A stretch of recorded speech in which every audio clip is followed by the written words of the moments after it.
keynote speaker today at CEO Space Forum, Mr. Greg S. Reid. You did a phenomenal job. Did you Crowd hear? goes Yeah, wild. woo! That's it. Always. Let me tell you, I've known you for a few years, and what an amazement, and I'm just so proud of you and so happy for you, how Thank you. far you've come, and just a great speaker. Oh, thank you very much. I've had great mentors and people that have actually paved the way so that I could just follow in the footsteps. It's so funny how success always leaves clues. And if we reach out and reach up, we'll find that the most successful people are also the most accessible. So all we got to do is look for our mentors that are already doing what we want to do and do what they did. All right, well, tell me about 3 Feet from Gold. Oh, 3 Feet from Gold is an incredible book, not just because I wrote it, because of the people that we had an opportunity to sit down and pick their brains.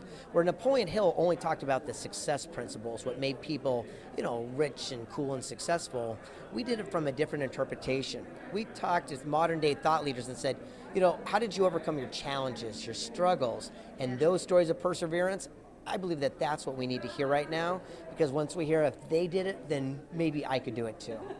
I was sitting in the audience today, and we've had our show for quite a while, a few years, and you're hitting some key points that, seriously was tugging at my heart, and talking about adversity, challenges, and we hear this over and over. It's never quit, never quit. So I want to talk to you about this, is 3 feet from gold. There are times where it's like, how do you keep going when you're thinking it's just 3 feet, and then a year goes by? It's just 3 feet. It's just 3. Is it 2 feet? Am I closer? Am I further? How do I gauge that? What is your thought around that? Well, only we can know that answer. The fact of the matter is, it's something called the knowing. It's not belief, it's not wishing, it's not hoping, it's knowing. It's with that core soul thing where you have burning desire, where you wake up and say, no, I'm supposed to be doing this.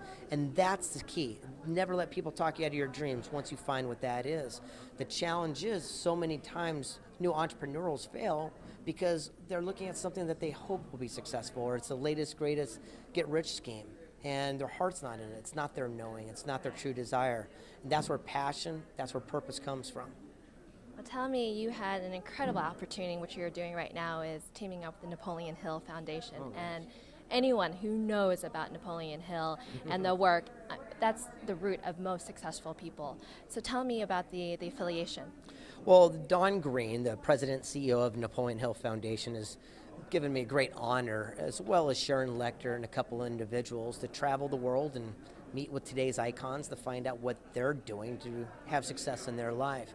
And more importantly, also focus on some of the challenges, the struggles, because we can learn from them as well. Currently, we're working on a project called Stickability, the power of perseverance. And to me, that's what it's all about. Look, getting started's easy. Everyone can do that, but it's sticking to it and persevering when the going gets tough. That's where the challenges arrive. And I'm here to tell you flat out that if you're going through some challenges and struggles, but you know in your heart you're on the right path, it's okay. You're in good company, because all great leaders went through the same thing. Just believe in yourself and never let other folks talk you out or in to what you can and cannot do. So in your talk, you're talking about stickability, but you also talk about be careful and not getting stuck. How do we know that we're stuck, A, and B, how to get unstuck? Have the courage and the fortitude to look at common sense. If you have to wonder if something... That's easier for others, some... But it's true. There's an old saying, if you have to wonder if something's right or wrong, chances are it's wrong. So if we know, again, in our heart that something's out of place or not right, or we're not on the right path, you have to listen to that. And the best thing we can do is get great mentorship and a mastermind, because a good mentor will tell you what you need to hear, not always what you want to hear. And that's it. What we have to do is listen to the people that can actually give good feedback from an open-minded perspective of people we respect and admire, and people that we know that have already paved that way. There's a big difference between, opinion and counsel. Counsel is based on wisdom, knowledge, experience. They've already done it. Opinion is based on inexperience and ignorance. They never have. So if we go to someone who's never written a book before and say, I'm going to write a book, they might say, you can't do that. Why not? I don't know, you just can't. Well, that's their opinion. If you go to Mark Victor Hansen, who wrote Chicken Soup for the Soul, and say, Mark, I'm going to write a book, he's going to say, great, before you get started, here's what you need to know. And give me that counsel, that wisdom, knowledge. If more people would spend their daily lives only seeking that type of counsel, their lives would change accordingly. And how do you seek that right counsel for you? Again, I surround myself with people that are getting the results I want, period. As you know, last year I climbed Mount Kilimanjaro. People say, how'd you go from the sea level in San Diego to the roof of Africa? I called and looked for the Sherpa that have climbed 300-400 times. Wherever they put their boot print, I put my boot print. I knew they'd make it to the top. That's all we have to do is watch and follow the successful actions of the people that are already doing what we choose. And I'd love for you to give your final words of wisdom. Not your final words because you're still here. So your closing words of wisdom. How about that? On my tombstone. This one bottom line is this. We are a direct reflection of the 5 people we're hanging around the most right now.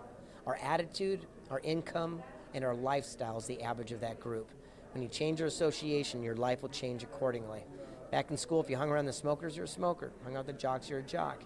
If you hang around people that are positive, uplifting, looking at solutions, that's what you'll experience.